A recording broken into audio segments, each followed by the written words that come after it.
It's truly now be a case of the palace versus the crown. As ever, let me explain. Morning, lovely to see you today. Thank you so much for taking the time out for joining me. Welcome on and all brand new subscribers. Lovely to have your company, genuinely is. Hope you're all keeping well, whatever you're doing as we battle through April. I know lots of people over here in the United Kingdom are genuinely battling floods. I felt so sorry for the people on that holiday park that was recently flooded. And you kind of think, goodness, can you imagine you're just on a break, Easter break, whatever, step out your door and there that all is, and it just kind of ruins it, doesn't it? And let's be honest, even if you're on a holiday park, how many of us truly pack Wellington boots? I mean, come on, must be hard, Back as ever though to your royal story of the day. Now it's interesting this because, as we told you the other day, His Majesty the King has been very clever, and some people may say not, but opening the doors to things like Balmoral and of course Buckingham Palace with new extended viewing, with the East Wing, all that sort of stuff. A lot of criticism, but again, most people are criticising why should they pay for the upkeep of the palaces. Just to point out, Balmoral is a private residence, so you're not, that's the whole point. Buckingham Palace is a focal point of royal life. I think anybody in the world knows that balcony, knows that palace. It literally has been the epicentre of royal life for so many years. And when you think of who stood on that balcony, it's incredible, isn't it? People that have been invited to stand alongside the reigning monarch, Winston Churchill, for instance, after the war. Incredible scenes of VE Day and stuff like that. Wonderful. But now, of course, His Majesty the King, obviously looking at ways to make the monarchy more, shall we say, cost effective, to be blunt. And the bottom line is, I've been told that he could be looking at certain elements of the palace to be used for filming.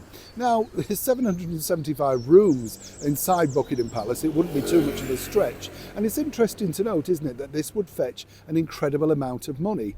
I mean, let's be honest, if you look at all the other stately homes that now have concerts in their grounds every year, picnic concerts, that sort of stuff, they are the things that open up the doors to people, of course, being able to go and see these beautiful stately homes for future generations. They have to be kept up. It's very expensive looking after an older property. Now, naturally, this has got a big kickback for His Majesty the King. Who would he allow in? For instance, could we even see the likes of the Netflix show The Crown wandering in and actually filming in Buckingham Palace?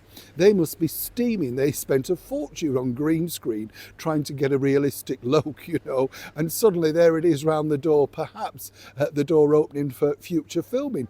What I find fascinating, and I don't know about you, but I think it's not a bad idea, it just depends on, as I said before, how much of the curtain you pull back and really whether you let that person in and what they do and all that sort of stuff, because it could even be open, apparently, according to that well-placed source, for weddings in the future. But once you start doing that, then it becomes a wedding venue, and one might suggest, of course, that given the fact that not many of the senior royals want to live in Buckingham Palace, we're not quite sure why, it's not popular, but then again, we've never lived in there, have we? You see, the other side of it is, once you start taking that away, does it then just become a place? Do you know what I'm saying? I'd love to know what you think. Do you think it's right or wrong? Perhaps filming in Buckingham Palace is the way forward to make it self-funded? Or do you disagree and think that actually it should just remain a working royal palace and only certain areas given access to the public? Obviously, the Republicans would like the whole thing turned over. And there are certain people over here that would like to see it turned into a mosque. Oh yes, and you never know, do you? Now, let me know your thoughts, of course, in the comments below. Please like and share. Neil Sean in the very heart of the bells ringing in London.